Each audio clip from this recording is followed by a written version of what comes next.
Pemirsa, KPU Kota Batu gencar mensosialisasikan ancaman money politik serta pentingnya partisipasi masyarakat dalam pilkada mendatang. Nah, pemirsa bahkan bagi pemberi dan penerima bisa dijerat oleh pidana. Jadi secara de facto sudah bisa diketahui siapa pasangan. Menjelang pilkada di tahun 2017, KPU Kota Batu gencar mensosialisasikan pentingnya partisipasi masyarakat dalam pesta demokrasi. KPU juga melakukan sosialisasi di kalangan pelajar sebagai pemilih pemula.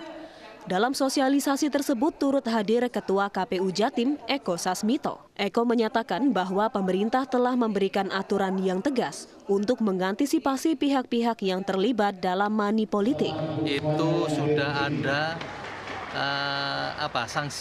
sanksi pidana terhadap money politik ini. Jadi kalau nanti ketemu ada money politik, maka Panwas akan menindak ini dan memproses itu sesuai dengan prosedurnya dan sanksinya jelas pidana. Eko menambahkan, apabila ditemukan upaya money politik yang dilakukan pasangan calon, maka pasangan calon akan diberhentikan dari ajang pemilihan kepala daerah.